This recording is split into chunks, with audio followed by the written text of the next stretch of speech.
সমগ্র আসামে আমরা যা প্রধানমন্ত্রী আবাস যোজনা এটাতে আমাদের পারফরমেন্স খুবই ভালো। কারণ কেন আমরা 20 লক্ষ ঘর আমাদেরকে ভারত সরকার দিয়েছিল, আর 20 লক্ষের ভিতরে আমরা 19 লক্ষ ঘর কমপ্লিট করেছি।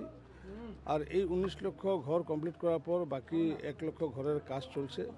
আমাদের এই সেপ্টেম্বরের 30 তারিখের ভিতরে 100% আমাদের কমপ্লিট হয়ে যাবে, 20 লক্ষ কমপ্লিট হয়ে যাবে।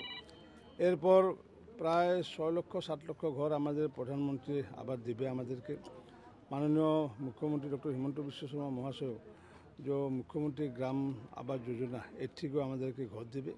আর আমি ভাবি যে আগামী দিন কোনো মানুষের কাঁচা ঘর থাকবে না, সবার ঘর পাকা ঘর হবে। আর এটা নেওয়ার পরেও আমরা গ্রামোন্নয়ন নিয়ে আমরা MGNরেগা হোক বা 15 ফাইন্যান্সে হোক অনেক কাজ করেছি।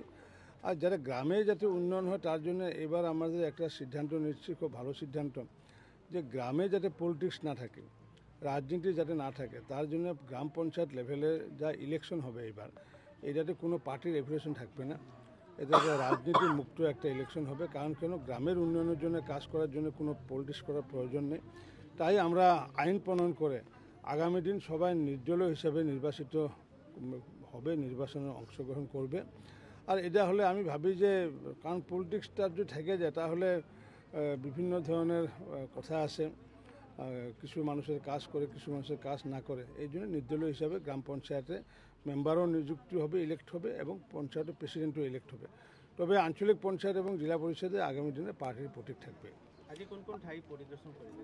মই আজিতো গোটেই হাইলাকান্দি মানে অঞ্চলত আহিছোঁ। কাটলিচৰা ব্লকত ইতিমধ্যে মই ভিজিট কৰিলোঁ, আৰু কাটলিচৰা ব্লকত মানে মোৰ দুটাই হ'ল, ভিজিটো হ'ল, লগতে ৰাখি বন্ধনো হ'ল। আজি আকৌ ঢেৰ কাটলিচৰা অঞ্চলত ঢেৰ মানে ৰাখি পিন্ধাইছে, গতিকে ভনীসকলক আশীৰ্বাদ দিছোঁ।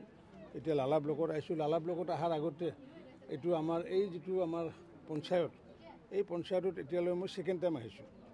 বোধহয় আজিলৈ বোধহয় কোনো পঞ্চায়তৰ মন্ত্ৰী এই পঞ্চায়তটো বনোৱাৰ পিছত আজিলৈ কোনো পঞ্চায়ত মন্ত্ৰী অহা নাই। মই যেতিয়াই যাওঁ চব জিলাতো যাওঁ, ব্লকতো যাওঁ, পঞ্চায়ততো মই ৰিভিউ কৰোঁ।